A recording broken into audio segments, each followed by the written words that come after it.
Los Nachos Amigos, and welcome to Record Breakers, a music podcast of good times and good tidings, of friends and frivolity.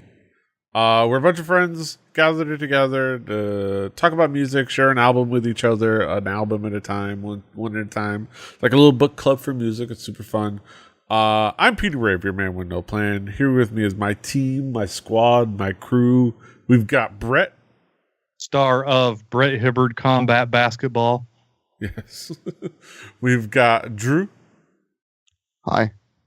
And we've got David. Hi, everybody. Welcome to the Record Breakers podcast. Petey, I just want to let you know you need to update the album cover. Oh, yeah. I do need to do that. Yes, that is a very important thing for this album. Yes. While I do that, let's talk about it. We're talking about an album. We're talking about the provider of the album this week is Brett. Brett, what have you brought for us this week? Oh, this is a difficult one to explain. I brought. I'll tell you what I brought. I brought the album as it was released, The Life of Chris Gaines, the greatest hits album from Chris Gaines, artist fictitiously from Brisbane, Australia, but it's actually just Garth Brooks with a soul patch and a wig on, doing what was branded at the time as alternative rock. Yes, I forgot that it was. Okay. I forgot that it was alt rock. This was. I knew it was supposed to be his rock alter ego, but I forgot that it was his alt rock alter ego. Okay. And I also should note that I'm pretty sure that none of us have ever really dug into Chris Gaines before. Yeah. Or knew that he existed. So I was shocked when I found out what genre this was actually. This is Garth Brooks, but singing differently. Yeah. Drew, what were your expectations coming into this album? So I knew that this was Chris Gaines was the rock and roll alter ego of one Garth Brooks, but that was pretty much all I knew. I knew there was a defunct movie that was supposed to come out off of the back of this, and this album was so poorly received. It was so good they had to release it. It was so good. It was so great that it had to be released. Couldn't live up to it. And it had to be released from its mortal coil and never spoken of again. I mean, look at that. Until look now, at that album cover. Take a look at that. Yeah. Look at emo Garth Brooks. Look at it. Yeah. And the thunder rolls. He's got friends in low places. Looking like the third member of Savage Garden. Look at that guy. Look at him. This was supposed to be 90s alt rock. Yeah. I mean, it was coming in at the end, so like they had plenty of examples to come from. But sorry.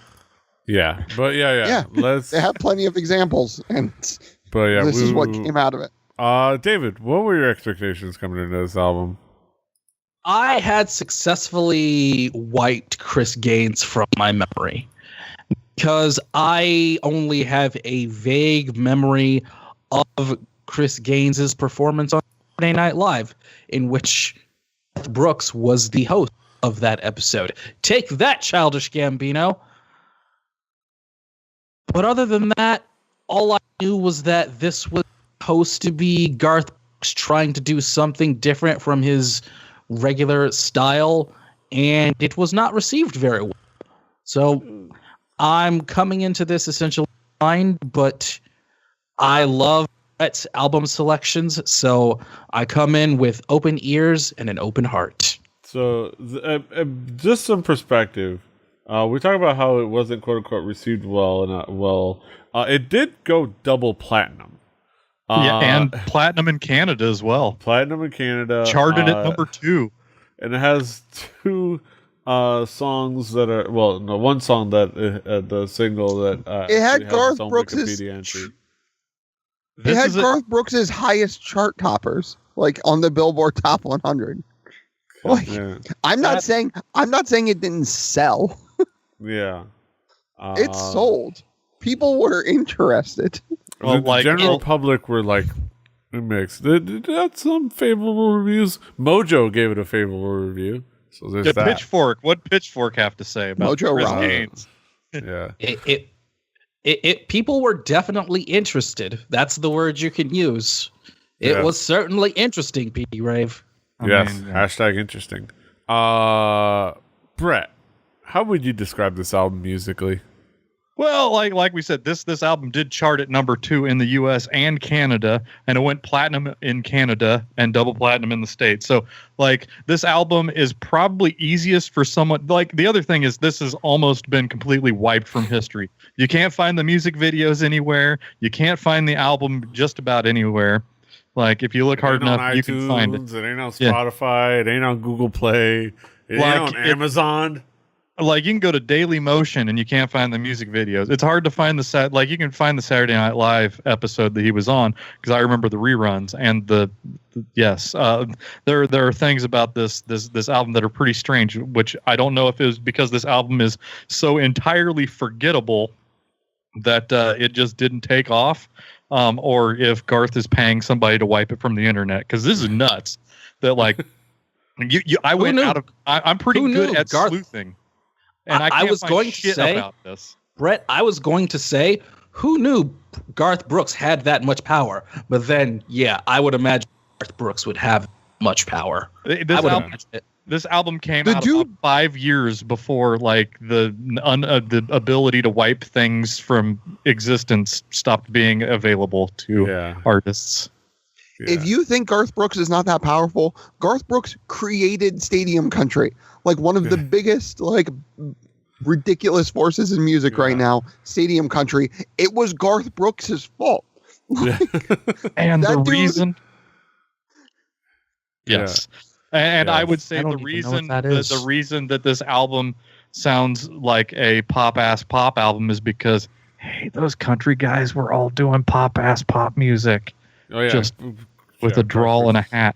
Yeah, Garth Brooks was a pop musician for years already. I would say, like, this album dares to ask the question, what if Garth Brooks was even more bland?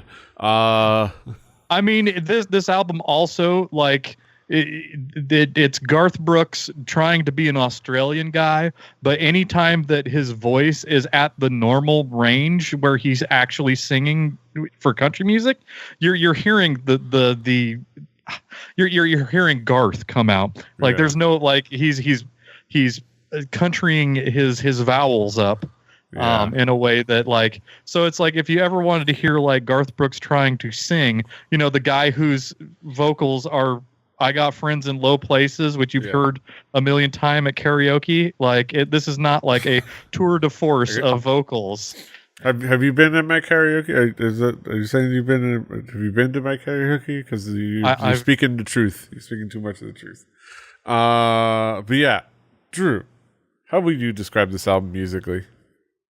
Uneventful.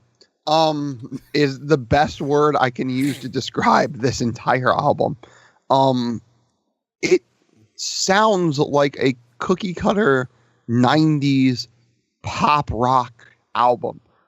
Like, there's something about it that just felt bland from beginning to end to me. A little like it was contrived out of thin air. Yeah, a little like they were trying real hard to do something with this, and it didn't work out. Yeah. Garth Brooks, like I just said, was the dude that invented, like, your Toby Keiths and your Keith Urbans. Oh, God. A lot. A lot. To Garth Flashbacks Brooks. to basic training. Oh, God, not Toby Keith. Oh, God, that's will get boots put in them. No, Brett, no, please, no. God, Jesus. I mean, that reaction he's is like exactly the nude, how but Stadium Country should. Yeah, the Stadium Country should get that reaction from people. And so, like, he made that pop country thing in the first place, and there's nothing in this, like, actual, like, pop rock record that feels exciting compared to even that. Like, I'm not even a huge fan of that Garth Brooks, but, like, I would rather the Thunder Be Rolling than this. Like, the lyrics are uninspired. Is this reverse Darius Rucker?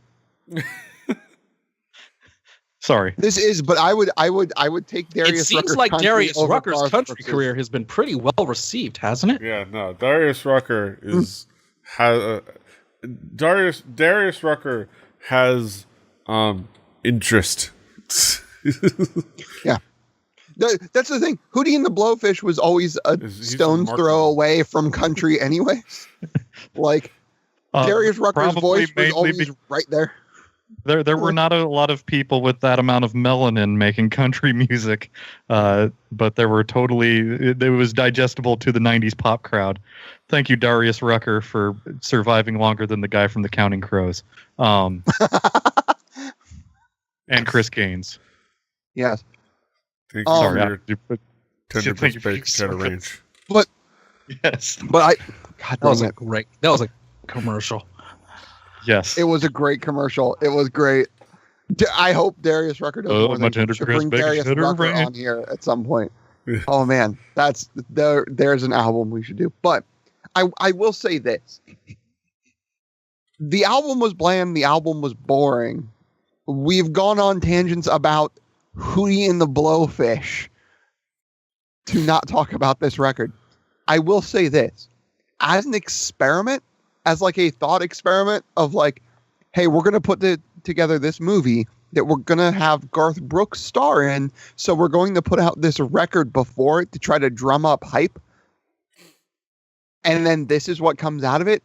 I think is hilarious. And I love it. They created this persona out of nothing. And the whole album is supposed to be like different parts of like Chris Gaines's career or whatever. And that never came through. Really?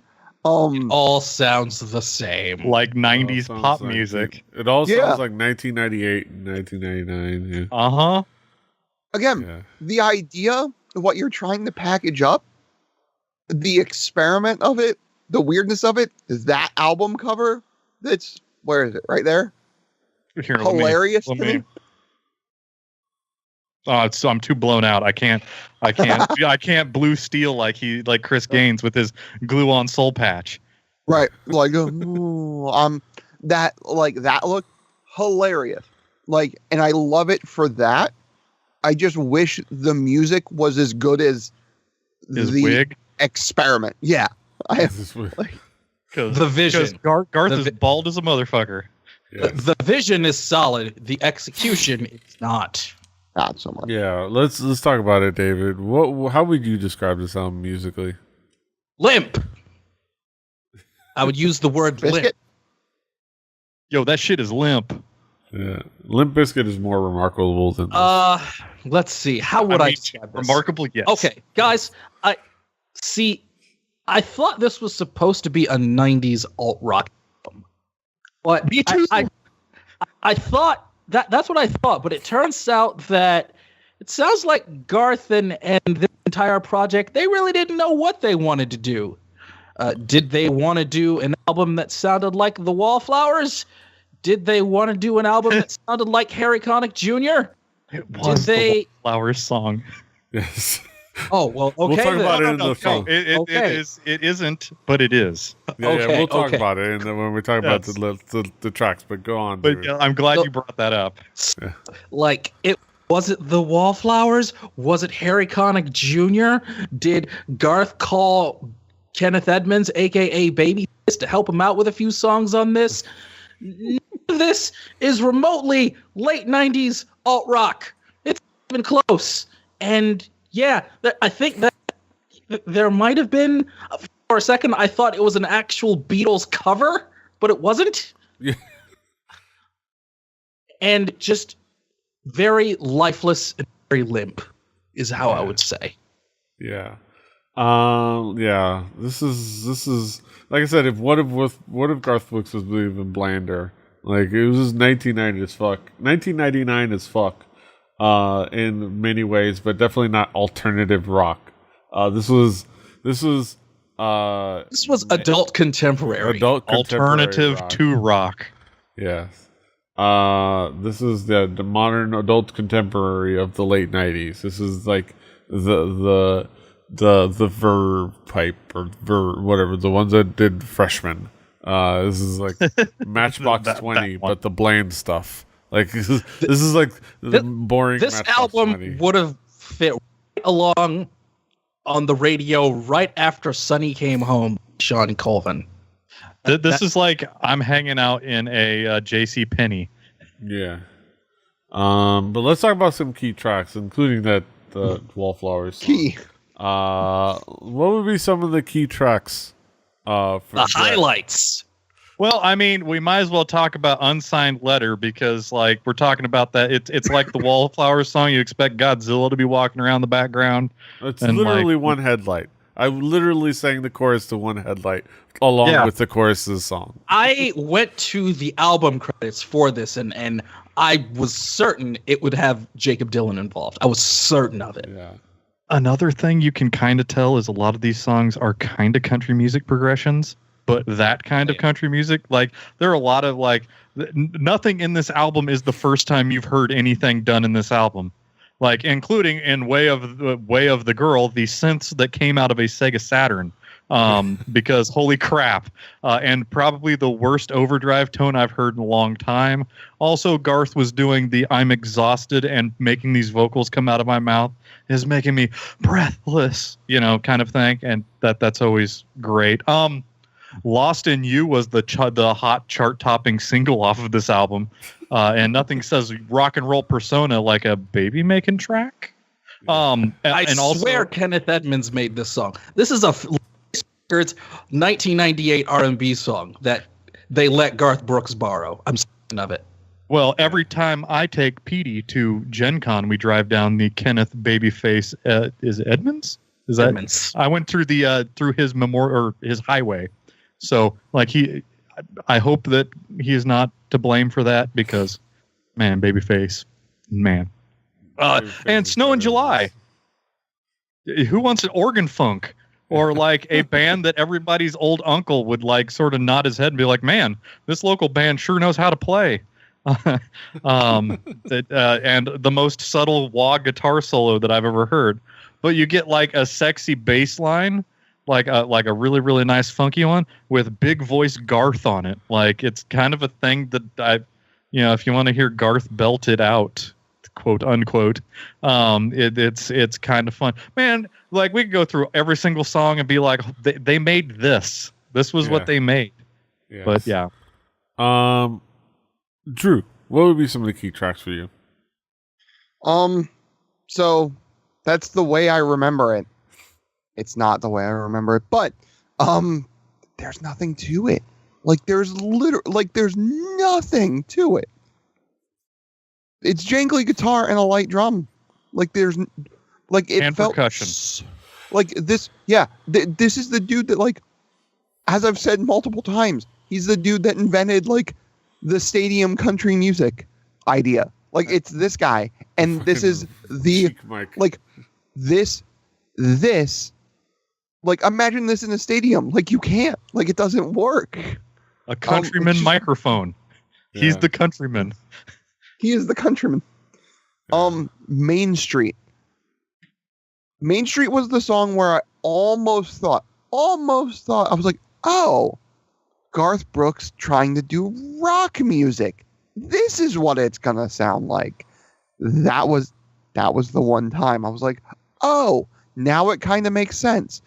It's a bit rock and roll. It's got that bit of twang to his voice. Like, if I had to pick out one song where I was like, it wasn't too bad. Did you think he was Australian? No. At any point? Okay. At no point. I didn't know he was supposed to be Australian. Chris Gaines is Australian. Jesus Christ. Big ups to Trisha Yearwood because Main Street is the one song she's credited on. Yes. So she's the one variable. Everything else is a Wayne Kirkpatrick somebody else joint, but that one has Trisha Yearwood on it, and like she brings the one goodness. So big ups to her. I'm gonna have everybody do a thought experiment. If you want to see how like disjointed and weird this album is and how much it doesn't make sense, listen to track 1. That's the way I remember it. And then listen to track 13, My Love Tells Me So. And tell me it's not the most ridiculous dichotomy of songs on the planet. Like, why was there like a weird, like half swing, like song to it with like horns and stuff? For a minute, I thought the 13th song, My Love Tells Me, I thought that was like a Paul McCartney cover song or something. Yeah. I thought it was an accident. Yeah. Like we had to get this album in a weird way because, like Brett said, it's impossible to find legitimately, right? And I was like, you can find it, but yeah, not I was new. like, did Brett send us a wrong zip file? Like, is this really the last song? And I looked it up, and sure enough, and it's like, what? Like there was horns and Bad horns. Yes. the actual hell happened. I got a bad batch from my Chris Gaines dealer. Yeah. That I was sharing to you guys illicitly. Yeah, this is a bad trip. Trafficking Right? and bad. Yeah. This is a bad trip, all right. Don't take the brown Chris Gaines. Yeah. Stay off the game. Games. Yes. Thank you, Stephen.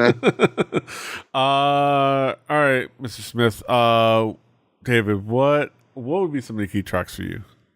Well, first of all, PD Raven, let me be very, very clear. When I used the word limp, I meant that this entire album is pretty much lifeless, with the exception of a couple of seconds, and I literally mean a couple of seconds, on the song Way of the Girl. Because this song seemed to be the first and only song where Garth and whoever he was making this album with realized, you know what would be a good idea? Maybe we should add some distorted guitars. Maybe we should try and, rock a little. Maybe we should try and rock, have some distortion. Maybe a guitar solo, maybe, I don't know. And then it fades out. So it doesn't even get that far. Again, Unsigned Letter is a Wallflower song, period. And Digging for Gold, that is the one song on this album where the rest of it is just kind of limp and forgettable. Digging for Gold is the one that I just felt was actively bad. Like, is this a country song? Is he trying to do Harriet Connick Jr. again? And I just found the transition from the bridge to the chorus just awful. Digging for Gold was just blech. Chris ain't saying she's a gold digger. But she ain't messing with no broke Australian. Yeah. Also, I would pattern like to sense. point out. I would like to point out. I think when we do mention the Wallflowers, I would like to point out it's a bad version of the Wallflower. Oh yeah, no, it's And not good. wait. It's like yeah. When did Godzilla come out? I Because don't know. that song has to. They were probably Headlight? contemporary. It was something like, or Heroes. I think Oh wait, that no, was in Heroes was the one from Godzilla. Godzilla. Sorry. The one I'm thinking about is One Headlight. That the one about suicide. Yes, that is the one Which I'm was an thinking about interesting too. song, I and I just sang it put karaoke. Godzilla walking across. Yeah, the Wallflowers weren't bad. This was a bad version of that. Let's just put that out on Front Street real Yes, quick. yes. It's a formula. Okay, Yeah. it was released in '96, so yeah, it was. Yeah. Jacob Dylan. Yeah, I want to see. So, like a couple other tracks. So we talk about Snow in July. I want to talk about, like, I had my notes, and I wanted to say, like, I will say, "Lost in You" is another. It is the baby making song, yeah, which I guess is supposed to be for the Australian alt rock artist. I Him would and say, Natalie Imbruglia. I will say, so I had this note for Snow in July. Then I noticed the same thing happened in Drifting Away. Then I noticed it was an ongoing thing throughout the album. And I'm not sure if it was in the last couple of songs because I didn't listen to those all through. Because at that point, once I got to track 12 and track 13, I was like, all right, I got this one. All right, I got this one. I'm done with the record. I may have only listened to this album once, but that's all you need. They took forever to just finally fade away. I noticed it in the freaking Snow in July or Drifting. I don't know if y'all notice it, but the fade out, it seemed like they were fading out, and then just like they had their finger on the fade out, thing. We're bringing it down, then stopped, and just stayed there, and then like seconds later, it finally faded out, and that bothered me, and I don't know why. Did y'all notice that? Yes, and like they almost they jam that they dunk that fader Like it is abrupt, almost like you expect Buckner and Garcia to come tell you to do the Donkey Kong one last time. Yeah, like you're like, that was abrupt. Yeah, it's like it stays faded out for a little bit, but never goes away, and then it just goes away. It's like instead of being like a steady fade out, like it's like, you know, which I get. You know, when you can't figure out how to end a song, you just fade out, but that's fine. Fade it out. But like, just fade out. Don't like do a soft fade, folks. I mean, that's about the end of when they were doing that in albums anyway. Yeah. That's a radio thing. It's weird. Yeah. That being said, also right now, the song that they basically just took the chorus to the freaking Let's Get Together, and then just talked about things and what if it's this, that, or the other thing. That's like, they just talked about things that happen in the world, and it's supposed to be this deep song. So it's like this almost like a and I think pretty much what I put is movie parody of woke rock. Like, there's a movie parody of this woke song or this protest song. Like, it's almost. Who was like protesting in 1998? And don't say Nothing. Rage Against the Machine. Ralph Nader. Nobody. That's the point. Don't say Rage Against the Machine. Nobody. That's what and neither was Chris Gaines, because there was nothing said in this song. When did what if it's start? what if it's a thing? And what if it's this? And what if it's that? And I'm like, then what is it? What are you saying? It's like, he just says things, and then like things get together. What is it? It's it. We What actually is reviewed it? this. We reviewed that album, didn't we? Maybe. Or one before it. But yeah, the album. All right, let's talk about the conclusive thoughts. Let's bring it back around the horn. Drew, what would be your conclusion on this album as a whole? It's amazing how forgetful it all is. It's something that, like, I want other people to hear it just to see if I'm nuts. Because, like, I had to go back through, like, 3 different times going, wait, what was the song I wanted to point out for the 3 songs I was going to talk about? Like, I couldn't even remember that much about this record. That's how forgettable everything is. It's the weirdest, like, it's already gone. Like, most of it is already out of my head. I've listened to it multiple times, and I couldn't, like, it's so weird. It's just like, I don't know.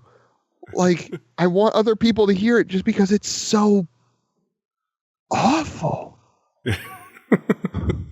Yes. Deej, what would be your conclusion on this album as a whole? Brett, I want to thank you for bringing this album to the Record Breakers podcast. I really appreciate it. Thank you very, very much. I expected something offensively, hilariously bad. But what I got was something that was just kind of lifeless and forgettable. Imagine a well-accomplished, well-respected actor of stage and screen. And they're later in their career, and they decide to do a few movies that are like really bad comedies. But you know that they'll do well on the box office. That actor is going to guarantee themselves a pretty good payday. The Love Guru, Cat in the Hat. That's what this album is. This is the music equivalent of an accomplished actor phoning in a role in a bad comedy because they know they will get a good paycheck from it. The Bill Murray Garfield movie. Actually, he signed up for that because it was a Cohen, but not one of those Cohens, and he didn't read. But yeah. This is a Garth clearly didn't read his contract. This is a bland, forgettable late 90s movie soundtrack that should have just, if it wasn't going to be released as a movie, should have not been released. It's Greatest Hits or The Cutting Room Floor, starring Chris Gaines. exactly. But yeah, Brett, how would you conclude on this album? I mean, this album is hardly impressive, and I almost feel bad for making you guys listen to it. I learned a lot because if I had known this, we would have not have done this experiment. Like, I hadn't even found the album. Because as a guy who digs through like used CDs every now and then, this album lives there. That's the only place it lives, and it lives there by the millions. I figured this is a way for us to listen to an album to see like that there was a world in our lifetime where this was a thing. But I probably could have done that experiment on my own and saved everybody from listening to it. I honestly don't even mind, Brett. I don't mind. What if we lived in a world where Chris Gaines is still hanging around? Like that's like every once in a while, Garth feels like, I'm gonna go do Chris Gaines for a bit. Yeah, and he's on SNL all the time, being Garth about things. Wait, what? Oh my God! No, guys. What if it were an SNL episode where it was Garth and Donald Glover, and eventually Childish Gambino and Chris Gaines did like a song or an album together? Where Chris Gaines talks about his childhood a bunch. Yes. Don't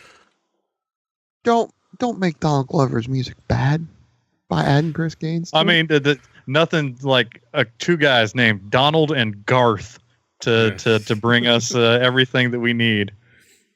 Yeah, that would be. Apparently, Metallica is going to do music with Lady Gaga, by the way, and I think it's something that we're going to have to listen to. Because speaking of weird crossovers, I'll bring that one happily. As long as it can't be worse than Lulu. I mean, and it can't be worse. It can't be worse than Lulu. No. Yeah. All right. That being said, those are our thoughts. Not Hulk on Chris rules. Gaines. The Chris Gaines review. It's not Hulk rules. Yeah, but it's about as close as we've gotten.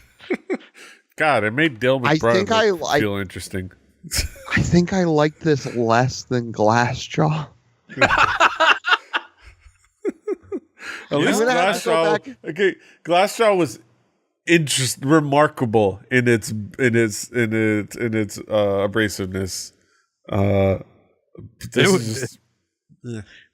That was the right album for the wrong group of people. This is just a bad album. Like, yeah, there's no group of people for this.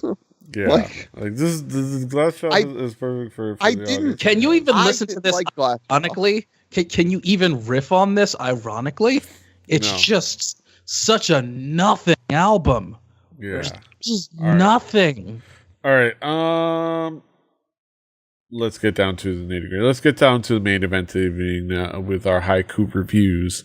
Let's get down to it.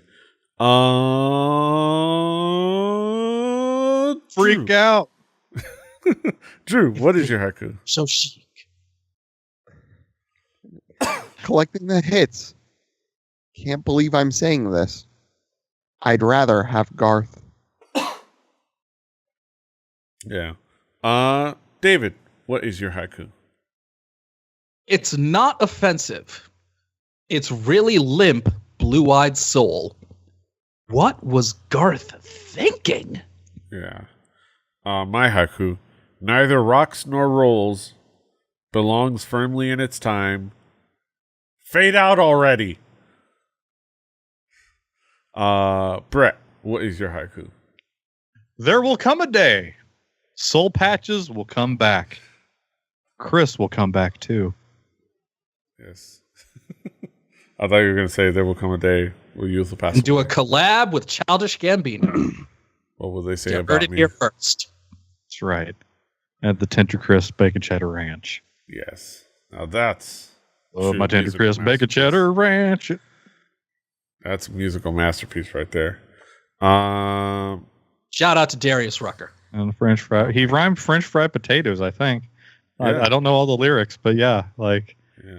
We haven't heard French fried potatoes being in a song since Cheeseburger in Paradise. I have that song on my computer because I have the entirety of. I have volumes 1 through 16 of the YTMND soundtrack. Oh my God, that means I have it too. Actually, Yes.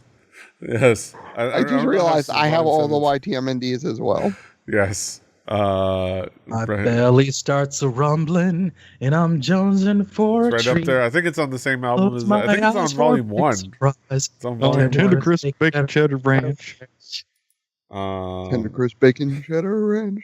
The breasts they grow on trees, and streams of bacon ranch dressing flow right up to your knees. Yeah, it's on right there on volume 1.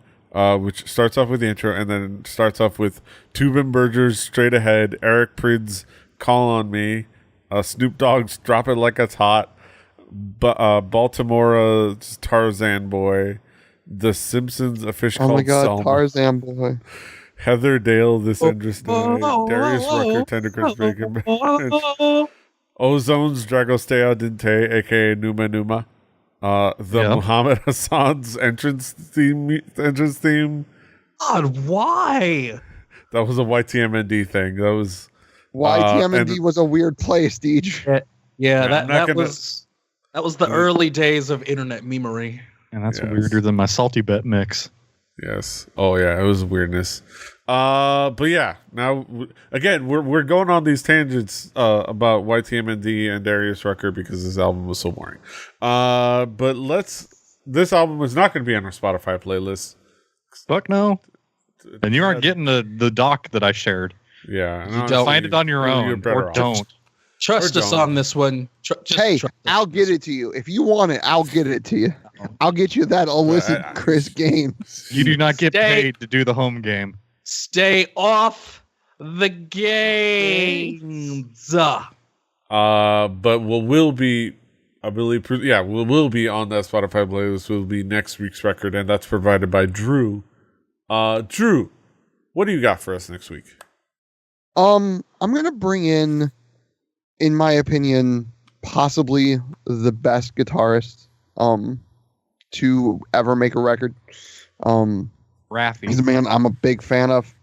And not gonna do a live album like Brett wanted, but we're gonna play we're gonna listen to some Stevie Ray Vaughan with his fourth studio album, In Step. Yeah. Get your cocaine and your clown costume out. Good choice. Drew, I want to say thank you for tossing us another softball. Yeah. I figured we did an awful record. Might as well get a good one out of the way. Really fantastic. It's going to be fun. It's going to be fun to talk about this one, but that'll be next week. And this is this week. And you can, of course, find us all over the internet. David is at Call Me DJM. Brett is at Hey Beauty Beerbird, HBBITYBIBBARD. Drew is at Extrusive for X. I'm at PD Rave. The show is at 4 Record Breakers. That's the number 4 Record Breakers. RecordBreakersPodcast.com. RecordBreakersPodcast@gmail.com is the email. Rebelli.net for the Sun LA shows. Rebelli TV on YouTube. For the funds. Like, share, subscribe. You like, share, subscribe. Sometimes it's fun to check out the YouTube because I do special stuff on the YouTube sometimes in the edit because it's fun. So be sure to check it out. But yeah, do all the things. Share, subscribe, review, feedback. Let us know what you think. Until next time, hasta los huevos. This is me doing the chair floss. Toodaloo. Please, Garth, don't send your hired goons after us for bringing this album back into existence. Darth Vader.